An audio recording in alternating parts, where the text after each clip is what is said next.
Hi everyone, I'm Damien. And I'm Jeremy. Welcome to our Suburb Data podcast. And today we'll be working off the back of our last episode, scaling and making smarter investment decisions. Today, Jez, we're going to be talking about using data and tech to make smarter property decisions.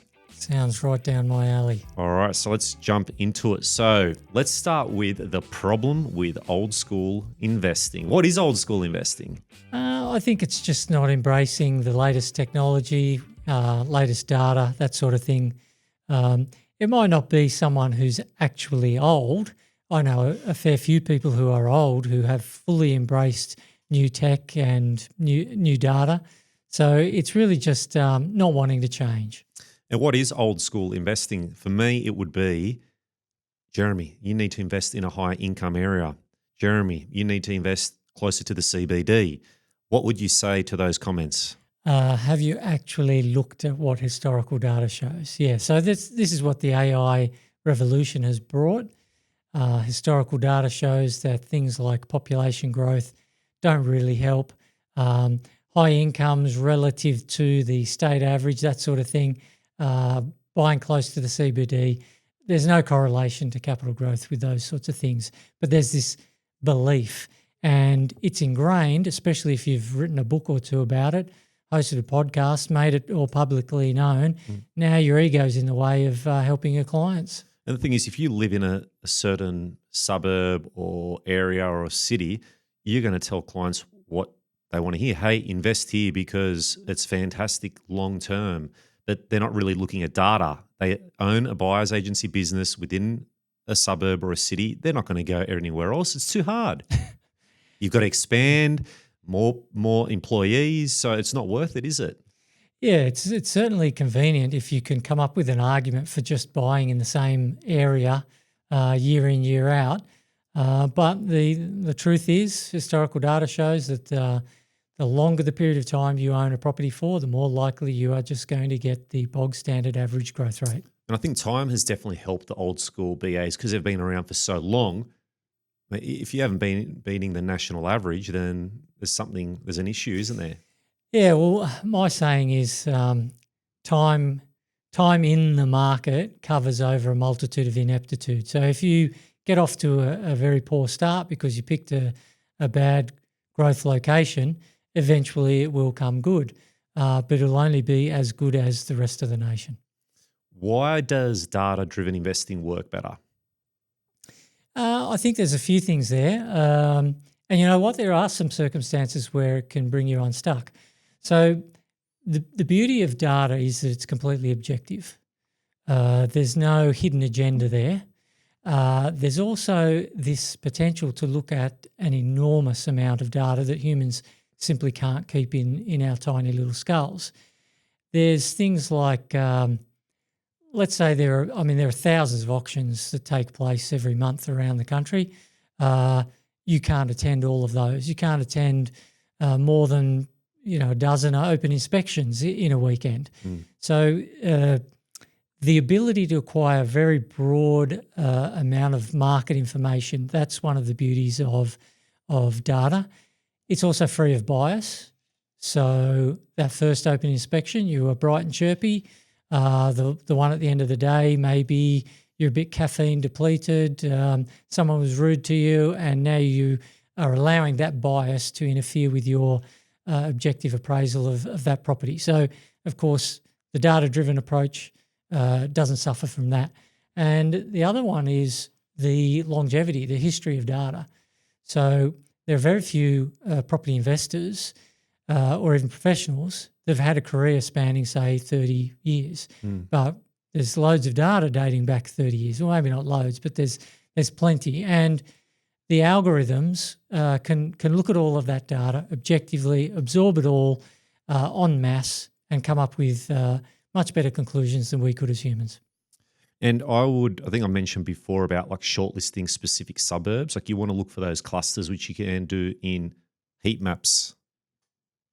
Sure, yeah. You're looking for the concentration. Yeah, not just isolated one-off suburbs. Another thing I just want to add there, just one of the negatives of data. Let's say you go to 2 auctions on the weekend. in two different suburbs. At one auction, the bidding is very fierce. There's 6 bidders, and it gets so fierce that a fight breaks out between 2 of the bidders. That is a very strong indicator of demand exceeding supply. Now, suburb B could be on the other side of the city. Maybe it also had an auction, but there was only 2 bidders, and one of them made only 1 bid. The top bid just got past the reserve, and so both markets recorded an auction clearance rate of 100%. But the data is not aware of the ferocity in one market versus lackluster demand in the other. So there are things that humans can glean that the data doesn't, but the advantages of the mass amount of data certainly outweigh the disadvantages. Well, it rolls up into the main demand to supply ratio metric, doesn't it? Like, auction clearance rates, yeah. That's right. So that's just one indicator. And I know a lot of investors might scratch a suburb because of one indicator. Oh, the vacancy rate is above 2%. I can't go there. I'm not going to get capital growth. Or the cash rate might be increasing in global, or like in Australia, for example. I'm not going to invest. You know, they look at these big economic factors, but we always say, if it allows, just keep accumulating while you can. Yeah, that one about vacancy rate, I see that quite often. Some research I did, half a dozen years ago, I found that the sign of a balanced rental market is 2%. So you have a vacancy rate that's less than 2%, and you start seeing rents climb faster than the rate of inflation. If it goes over 2%, then it tends to slow down. So 2% for a long time, for many years, I always heard it's 3%, and I don't know who came up with that, but we do know that's around about 2%. Now that investors do know that, I see them putting into their criteria on the website, I don't want a suburb with a vacancy rate higher than 2%. Now, the problem there is there could be a fantastic market. Let's say it's the best suburb to invest in ever in the history of property data in Australia. Let's say there's 200 houses, 20% of the population are renters. So that means there are 40 rental properties. And at the month you're looking, there's 1 property that's vacant. For the last 6 months, there's been 0. So what's the vacancy rate when there's 1 out of 40? It's 2.5%. So you have just scratched the best opportunity you will ever see in your life because you've set that filter. Now, the algorithm doesn't do that. That's a human approach. The algorithm takes the good metrics, the bad metrics, puts them all together to give an overall score. And there is always going to be a bad metric. You're not going to get 100 out of 100. It's like sort of 80 That's plus right, is what you want to look for, like making sure that you put more in your favour that you can. But all this little stuff, don't worry about it, because you look at Perth, that has grown in one big hit. All the suburbs would have had decent capital growth. I'm sure if you look at it over the last 3 years, or if you looked at Brisbane, or even when Sydney went through its boom, like they all move together and you get that ripple effect anyway. So suburbs that aren't that far away from each other, it's going to have very similar growth. Yeah, like you were talking about the clusters. You look for those clusters of heat. Because it's so easy to just get that into that analysis paralysis where it's like you don't even make a decision and you're spending 12 months and you haven't bought a property yet. Yeah, we hear about that a lot. And with these markets moving so quickly, having that analysis paralysis for, say, 6 months could be an opportunity cost of $100,000. Now, I guess how's tech changed the game? I think it's more where I'm going with this is like the filtering, the suburb scanning. It takes potentially minutes these days where before it could have taken, weeks, months maybe? Yeah, I remember this is before there was the DSR. So prior to 2010, I used to subscribe to property magazines, and it was Australian Property Investor magazine then. I used to look at the data pages at the back. I used to do that. Yeah. But I think it was around for a while though, since like 20, when did that finish up the book? Yeah, I don't know when they stopped printing, but for a while that was the only place that I knew to get data, and they only had like half a dozen columns, but pages and pages. And if I had to like search for the best market, I would have to run my eye down the page. What am I looking for? And that just got me thinking, what is it I'm actually looking for here? I'm looking for any indicator of demand exceeding supply. But these half a dozen metrics aren't really enough to go by. And that was one of the things that led to the demand to supply ratio. But like you were saying, the lookup speed now is done in seconds. You set your criteria and you get a response in seconds. Even without those data pages, people used to just and ah. They'd hear about something on the news. Maybe it's some infrastructure project. There's a lot of guesswork and, I don't know, people using divining rods and reading tea leaves and tarot cards. It was, the information age has transformed a lot. And one thing I've noticed is we're going to be working on getting tutorials up and making sure that the user can do it themselves. But if not, they can reach out to us at podcast@suburbdata.com.au or just go to our website, suburbdata.com.au, and just request a consult or hit the little help icon there if they need help, because that's the thing. You use an expert like you and I, we jump on there, we know what we're doing. And we've just brought on a new staff member recently, and it's taking a bit of time for him to get up to speed because he's not used to the tool. But you and me, we've been building it, so we know it back to front. So it's just easy. And we've seen the errors and we're trying to make it better as we go. But I think using someone that's specialized in the tool can save you a ton of time. And you do have a consultancy fee, whatever that might be, but it's like you get, a bit of that confidence knowing that we know what we're actually doing when we're looking at these markets based on the algorithm. Yeah, another thing on that topic of what data has brought to property investing, the belief used to be, and this was really good advice back in the day, and this was from old school buyers agency: buy, you set, you hold, that's it. You hang on for as long as you can. And that was good advice rather than trade property, that is sell property and buy elsewhere with the sale proceeds. It was good advice because nobody really knew whether the market you're escaping from is going to outperform the new market that you're targeting to move your equity to. And now that we've got AI here, we can actually forecast capital growth.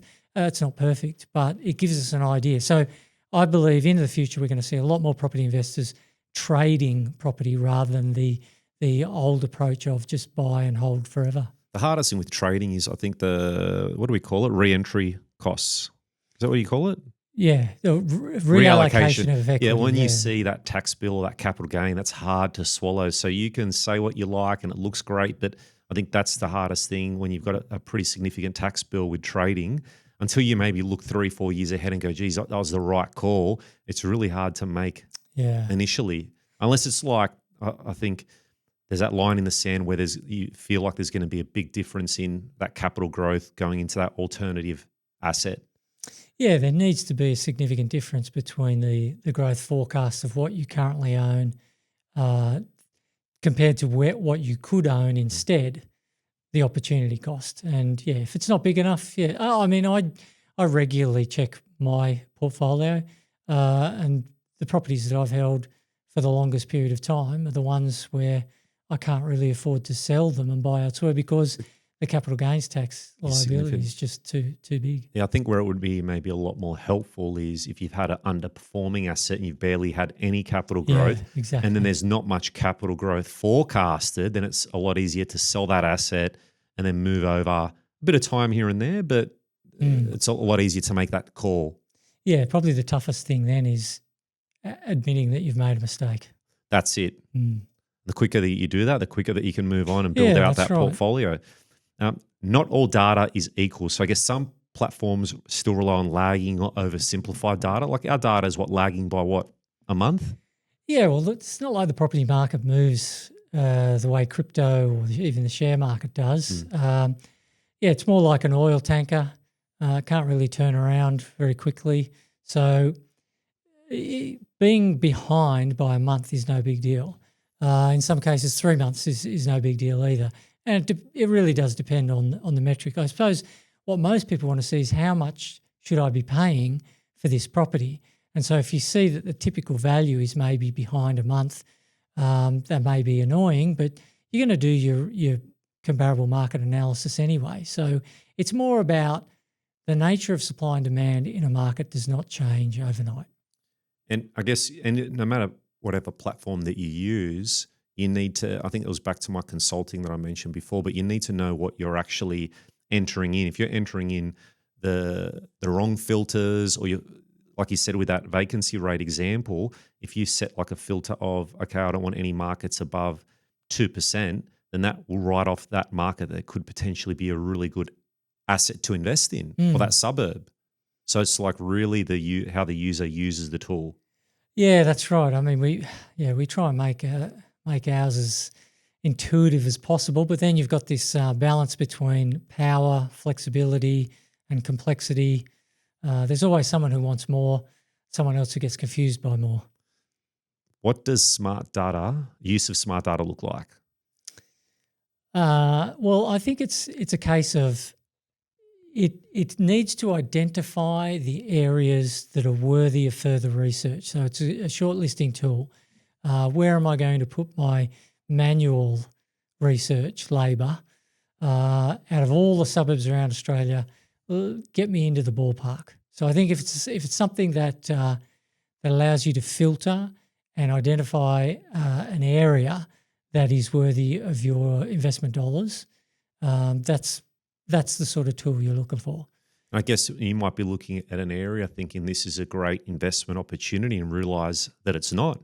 So it's a simple 1-minute check if you know how to utilize the tool to work out, hey, I'm not investing in this pocket.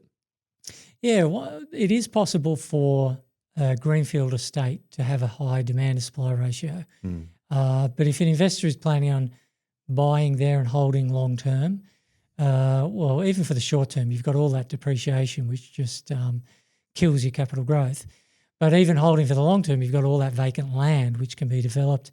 The extra supply just thwarts growth. So, yeah, you can just find a hot location, do some quick checks and realise, oh, yep, the data may have led me astray here, and scratch that one. There will be on our new platform the heat maps, and it's something that I like to dive into. But I do notice, like you said, there are those certain suburbs where they've got a strong DSR 3 score, but they're near vacant land. So I typically will just wipe them off altogether. Like if I've got an option of, let's say, 2 or 3 different pockets, then I will just cross them out. So that's an easy way for me. But typically you can filter out, like I said, maybe by stock or market percentage, and it might knock out a lot of those markets, for example. Yeah, but you've got to be careful that you don't put too many filters in and ruin yourself, shoot yourself in the foot by filtering out. But you can use Google Maps to do a bit of that sense check too.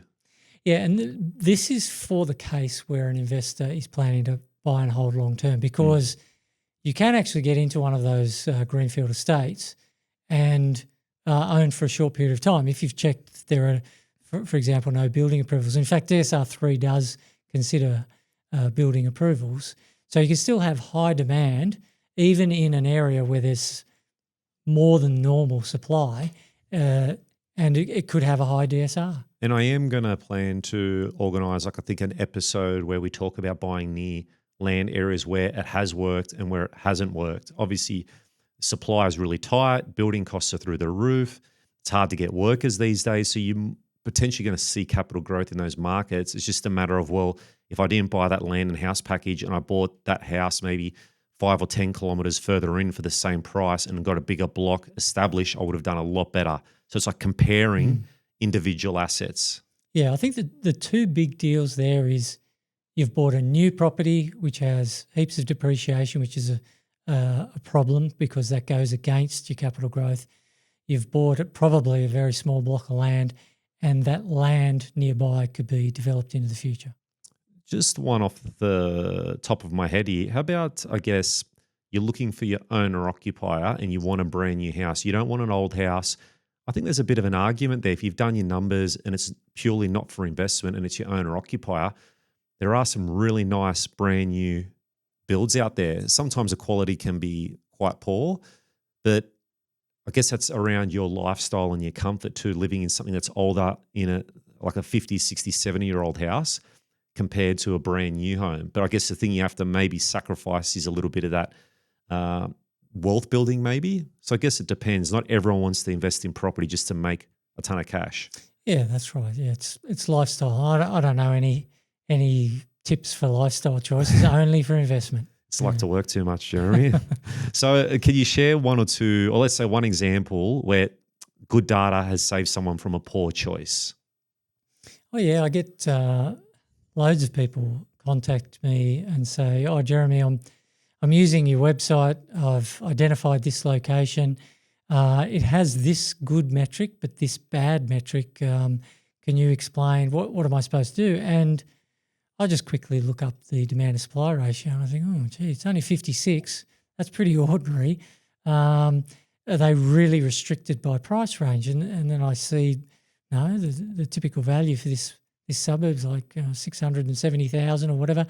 And so I would say, is there anything wrong with these suburbs? I just do a quick search, and sometimes they've said, yeah, I'll look into that. Sometimes they give me an option out of two suburbs, and I think, wow, one is terrible. Why is that even an option? But I don't get much feedback. Like apart from thanks for your time, I don't really get much feedback. Oh, Jeremy, 2 years ago, you helped me. I was about to buy in this rubbishy location, so I can't give many. I can't think of any offhand exact examples. Yeah, I think with I guess bad data, for example, like where was I going with this? I guess are there examples of bad data, or someone comes up with their own algorithm that's not tested? So do you actually see everyday investors come up with an algorithm? Because you built the algorithm. Do you think there's a lot of, like, we've obviously got some competitors out there that have their own algorithm, and only time will tell which is the best algorithm. We'll put our hand to be up there. Like, we might not be the best. Yeah. And the only way that you know is you back test over a long period of time, and that's something that will work out in the future. But yeah, on that topic though of people, they've asked, oh, Jeremy, can I have some of this data? Can I get a CSV with all this data? And I ask them, well, what is it you're planning on doing with this? And they're a bit coy about sharing their idea, but when it boils down to it, they want to do their own analysis, their own research, and I just think, wow, what am I supposed to do here? Like, tell them there's no way you are going to be able to outperform an algorithm that I've been working on for 15 years. I live and breathe this. I eat it for breakfast, lunch, and dinner. How do you really think you've come up with an idea that I haven't thought of and tested? But you can't say that. So I just give them a quote for how much the data is going to cost them, and I usually don't hear from them again. But yeah, they can save themselves an enormous amount of time and buy in a better location if they just use what we've already built. But I'm amazed at how many people may have just gotten an idea overnight and think they can do a better job. I think the risk is maybe, again, marketing led, that someone's got their own algorithm and it's just recent, and that's how they bring their clients in. So for us, it's a little bit different, isn't it? Like, where we sell data, I think at the great value that it provides compared to, you get your building and pest, you do all your due diligence on a property. So it's only a small amount. And even competitors too, like, data is very cheap, as we've spoken about, but it's a matter of someone coming in new. You have to be careful of that flashy marketing. Hey, I know where to invest here, invest there. That they show you what you want to see. Yep, that'll be 20 grand now, and that's it. Yeah. So for you, for I guess the people that follow us, and they've got the option. They've got the option to ask for our help, or they've got the option to do it themselves. Yeah. Well, the whole idea of the website was a do-it-yourself, but there are still plenty of people who, after a couple of months of fiddling around on the website, they still can't figure out where to buy, and they need a little bit of help. And that's where a buyer's agent does come in handy. And you have people obviously reaching out to us saying, oh, can we get the data a little bit earlier, like trying to get in front of everyone else. But obviously a week or two is not going to make a big difference. That's right, yeah. So for them, it's just like I said, they've got their own model. They just want to bring you in and sell you on it. So yeah, it's a tricky one. I think so. We've got a big series coming up, which will ruffle some feathers, but we won't talk too much about that till it comes out. It's a bit of a sneak peek, but we don't want to talk too much about it now, do we, Jez? couple of months away. Yeah. a couple of months ago, but something I guess exciting for everyone to see. I know I've been enjoying recording the episode, so it's going to be good. Can't wait. Any summary, I guess, for everything? For me, it's just be smart. Check the data. Look at multiple data sources, not just us. If you're doing your analysis, Yeah, I think that if you were to buy all the data from us and our competitors, you're still not spending anything near the return on your investment. Let's say you spent $2,000 on data. If you are better off by 2% in capital growth for a $500,000 property, well, that's $10,000. So, yeah, you're looking at small hundreds versus large thousands. Yeah, just keep things in perspective. From my side, I think it'd be really important. Let's just say I'd love for this content to get out to investors that are maybe just starting out. They've got no idea at all. And if one piece of advice is they could just go to our platform or even someone else's, they type it in and they just do that sense check instead of just blindly giving someone away a lot of money that could impact their financial future. It's scary. Yeah. And I think there are an enormous number of investors who make a decision to purchase a property, an investment property, with about the same amount of research for buying a pair of shoes. And they might even just look at one source, and that is basically a developer's marketing. Jez, where can listeners go if they want more resources? All right, well, you can subscribe and get more notifications of content like this. And if this is the sort of content you want to see more of, let us know. Give us a like. And if you know someone else who probably is going to make an emotional decision in their property investing, perhaps you should pass on a link to this video. That's right. Like, subscribe, and share to anyone interested in property or finance. Thanks for tuning in. We'll catch you in the next one. Take care.